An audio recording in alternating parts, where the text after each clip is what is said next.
Very good morning, it's Penny Wild, the Black Pen. Just want to touch on a few stories that I thought were interesting for myself. First of all, Advocate D4, the man that is meant to be defending four of the accused in the Senzo Meiwa murder trial, has withdrawn from the case, citing that he has received too many death threats. One of the things he said is that he feels like his arrest, which was a public spectacle in the court, had Cyril Ramaphosa behind it in some way, which I think is quite interesting. Second to that, the public protector Ubusi Mkhwebane is currently being in a process of impeachment where her fitness to hold office is being questioned. And because of that, Cyril Ramaphosa, the president of South Africa, has suspended her.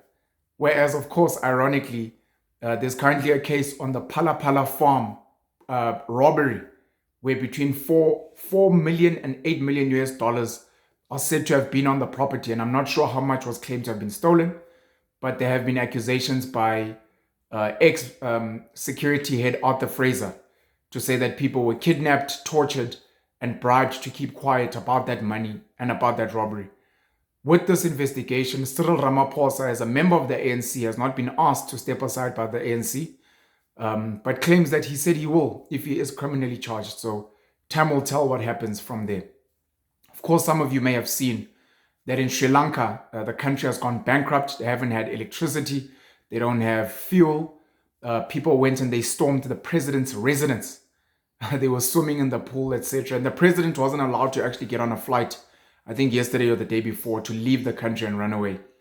However, what we did find out is that he's currently in the Maldives, so he did manage to leave the country in some way. There's a story that's currently come out now that there's no load shedding at the presidential estate. There's an estate called Bryntirion Estate in Pretoria, which houses the president and a couple of other people as well. It is a part of a bigger estate called Mahlamba Ndlovu, which was actually called Libertas, which was built under General Jan Smuts, designed by an architect known as Gerard Moerdijk, who also designed the University of Pretoria and the Voortrekker Monument. 107 hectares big. The president stays there. There's never load shedding. They never have issues. I think Or Tambo House is the house of the deputy president as well.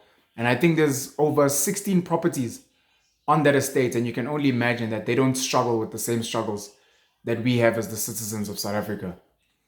I'm not surprised, of course. I can only imagine, as I've said before, that even the president's home, which I believe is in Hyde Park, Sandhurst, probably has alternative energy, or maybe just doesn't get load shed at all. They'll obviously call it a security risk, or whatever the case may be. Those are some of the stories that we have currently trending in the world that are interesting just for us to note, to understand what's happening in the world around us. Saw a clip of Nhlanhla Lux, who is one of the members of Operation Dudula and the head of Soweto Youth Parliament, where he was doing an interview on SABC. And what I liked about the interview was him saying that we need to stop thinking that government or politicians have a monopoly on power and on governance. We need to decentralize power, and we need to make sure that the masses understand that they can run their own communities themselves. I think this is something that I've been speaking about for a very long time, and I think it's very important. We've got a state such as Orania who have set a really, really good example of people that can organize, build a community for themselves and run themselves, build their own schools, have their own clinics and hospitals, etc., etc. So I think it is something that is very commendable, and it's something that we should aspire to as well. Guys, we live in a world where most of the people are zombies and have been programmed by the schooling system, by church, by mainstream media, and today by social media. We are going to struggle fighting with these people on social media. They are programmed, and the programming happens every single day, all day long. Those of you who have seen and pierced through the system have realized how these things work. The bigger fight is not for the zombies. The bigger fight is for the people at the top. That means you need to infiltrate the systems at the top, and then make sure that you maybe overthrow governments, or you make sure that you overthrow pastors, kings, etc. And then you need to come up with new systems, because these people that you're trying to fight, they are just zombies. They will listen to anything you tell them as long as it is cast in the correct system. People will only remove their masks if it comes from government. People will only get jabbed if they get told at school. People only believe that America is right and Russia is wrong if that's what mainstream media is covering. These people are zombies, and it doesn't help fighting with them in the comment section on social media. It doesn't help with them bashing you on Twitter. Unfortunately, you are dealing with people that have been indoctrinated. It's the same way some of us argue with medical doctors about healthcare issues. Some of us argue with engineers. Some of us argue with lawyers about what is just and what is fair. Because you're arguing with someone who is been conditioned by a textbook, by lecturers. There is nothing you will win with that person, because all they'll ever do is ask you, what's your reference? What book have you written? Who are you? Are you a politician? Are you the president? We've got a president, Cyril Ramaphosa, who is seemingly corrupt, who had a hand in the murder of over 40 people that have died at Marikana. Those are the people we have. We have a minister of police, Bheki Cele, who is saying that if you have tattoos, there's a chance that you might be involved as a gangster.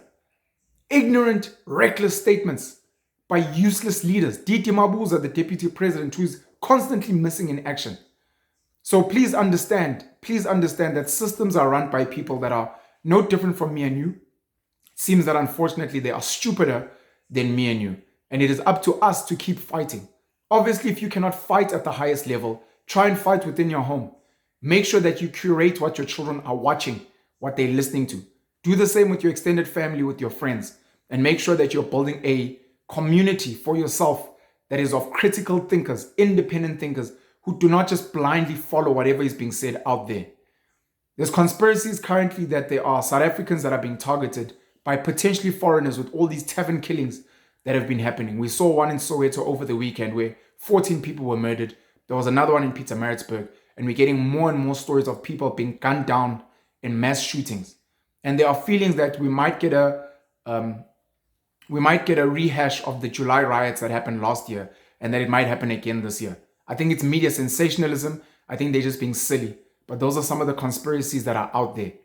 Guys, please take care of your mind. And part of taking care of your mind is making sure that you exercise every day.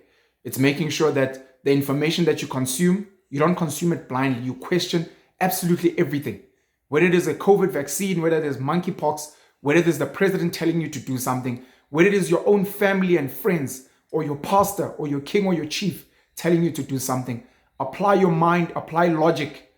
Go back to first principles and try and figure out who devised these systems, who does it benefit, and how does it impact and affect you. Pen you all the black pen, and I hope you'll have a great and blessed day. Remember to stay thinking. Penalism is the answer. Penal is God. Cheers.